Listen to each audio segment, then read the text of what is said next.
Assalamualaikum warahmatullahi wabarakatuh. Saya satu mobil bersama teman saya, sahabat saya, Bagus Adi. Bagus Adi ini seorang jurnalis televisi di Liputan 6 SCTV. Beliau tugasnya membuat konten untuk program Booster Investigasi. Nah, Mas Bagus, sudah berapa lama jadi wartawan atau jurnalis televisi? Kalau dihitung-hitung saya pertama kali masuk itu sekitar tahun 2012. Jadi ya hampir 12 tahun lah Mas jadi jurnalis ini.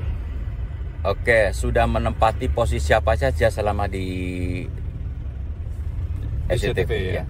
Jadi di awal pastinya kita pertama kali masuk digembleng di lapangan itu menjadi seorang reporter, tapi alhamdulillah belakangan berjalannya waktu sekarang posisi saya produser Mas. Produser ya? Produser. Boleh dijelaskan apa saja tugas produser itu?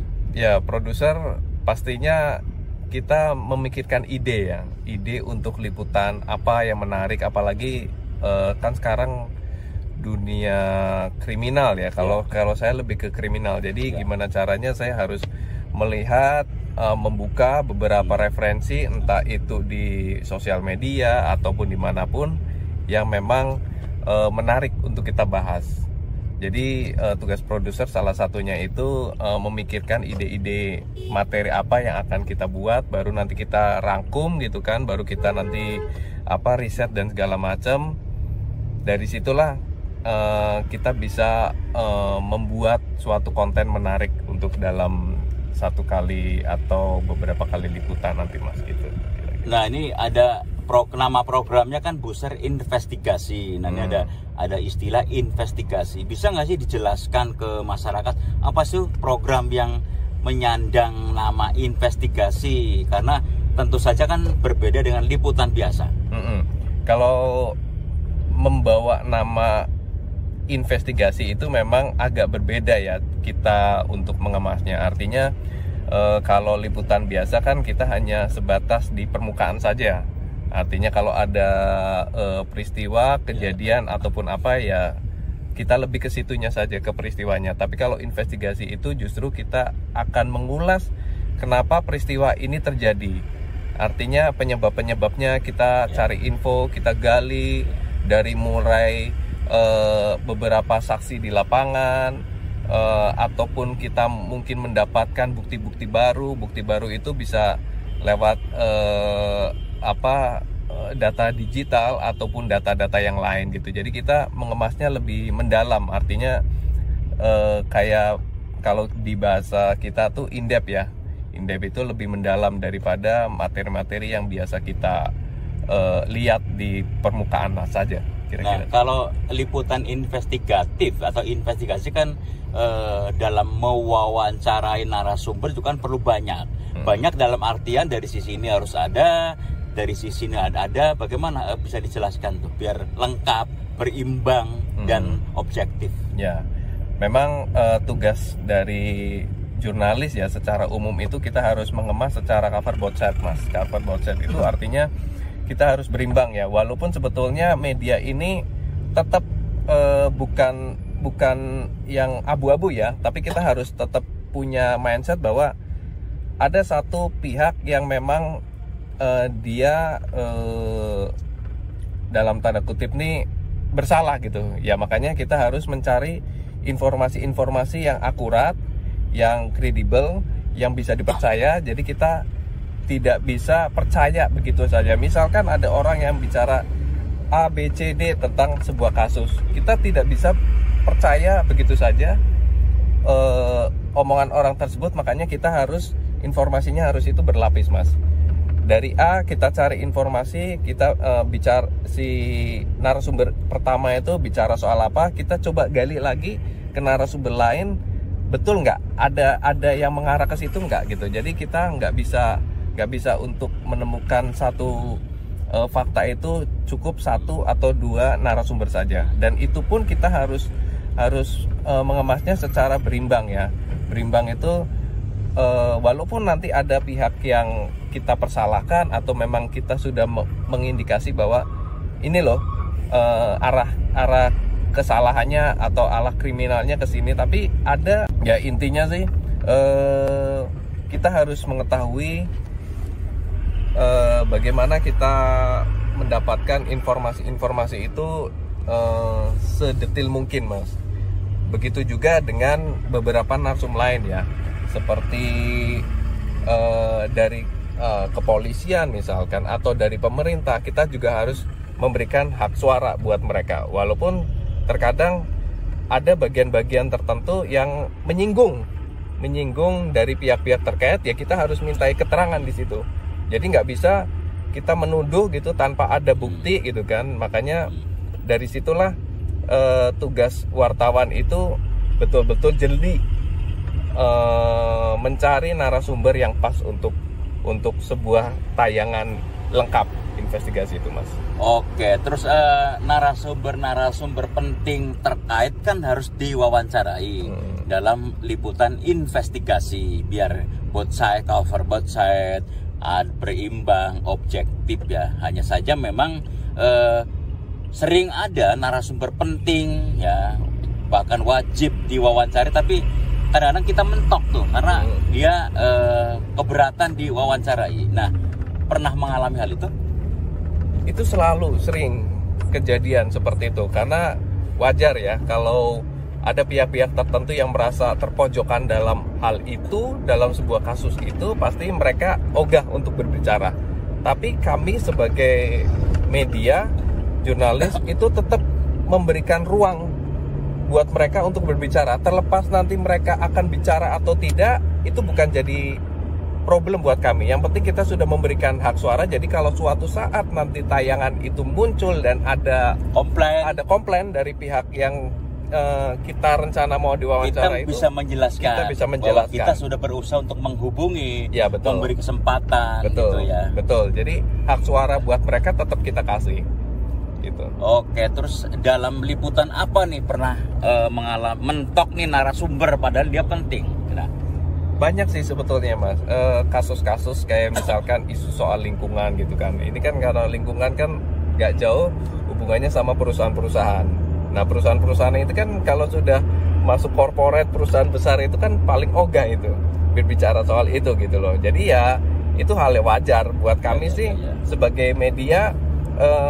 Terlepas mau atau enggaknya bukan jadi tanggung jawab kami lagi. Yang penting kita sudah memberikan suatu gambaran utuh, ada fakta-faktanya. Beberapa narasumber ataupun korban di beberapa wilayah juga sudah bicara soal itu.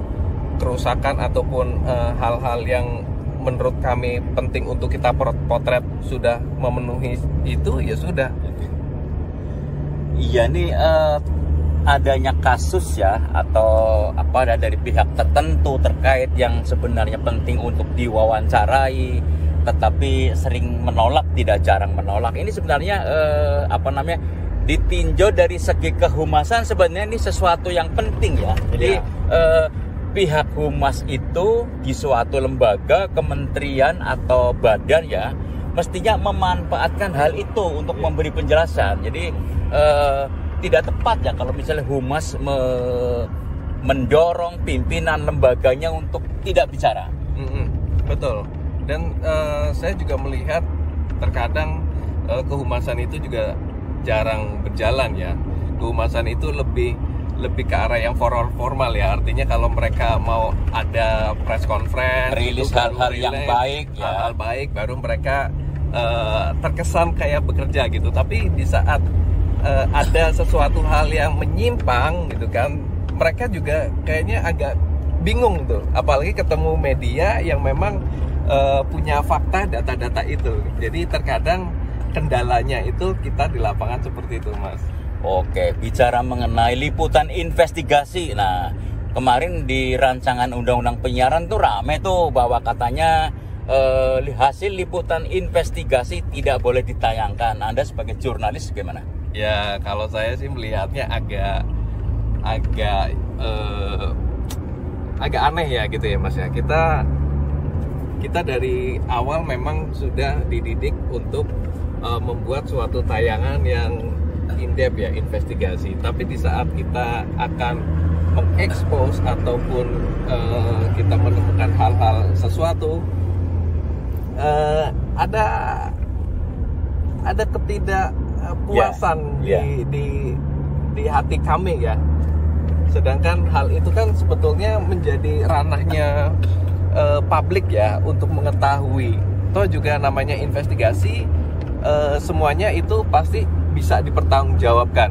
Artinya dari narasumber segala macam. Tapi kalau kita sudah menjalankan porsi itu dengan benar, giliran mau tayang ataupun mau diekspos, tapi ada terkendala harus seperti itu, apalagi nanti ada undang-undang yang berlaku sebetulnya, ya kami agak ya nggak nyaman aja dengan situasi. Oke. Saya sebagai orang yang pernah juga menjadi jurnalis, saya sangat sependapat bahwa liputan investigasi itu layak dan boleh ditayangkan.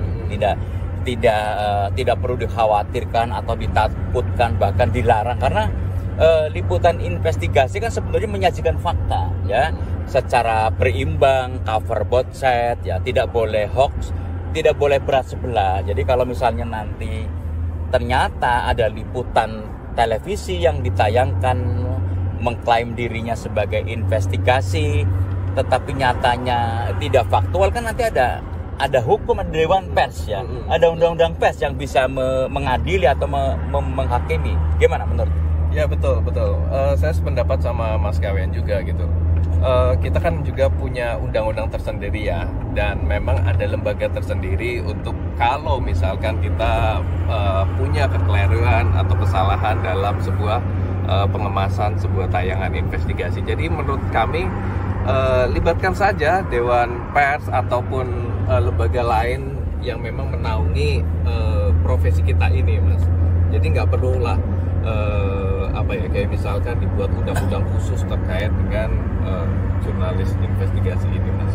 Oke, Mas Bagus, apa yang membuat Anda tertarik menjadi jurnalis?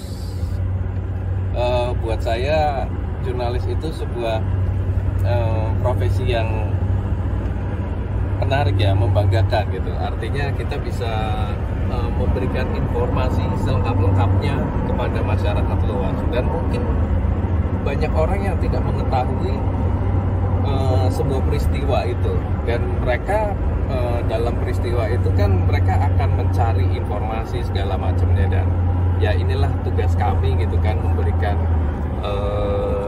pencerahan informasi selengkap-lengkapnya ke masyarakat agar masyarakat di lain sisi mengetahui sebuah peristiwa, dan lain sisi yang lain mereka sudah bisa mulai mewaspadai, oh ternyata seperti ini, oh ternyata seperti ini. Itulah menariknya buat saya menjadi seorang jurnalis, Mas. Oke, terima kasih Mas Bagus ya atas obrolannya di dalam kendaraan ini tentang pengalaman sebagai seorang jurnalis televisi yang membawahi atau yang membuat program investigasi, yaitu Buzzer Investigasi yang tayang di Liputan 6 SCTV. Terima kasih Mas Budi, semoga karir jurnalisnya makin menanjak ya. Amin. Karena seorang jurnalis sesungguhnya orang yang bekerja untuk masyarakat, menyajikan kebenaran ya, mencerdaskan dan mencerahkan. Terima kasih. Assalamualaikum warahmatullahi wabarakatuh. Waalaikumsalam.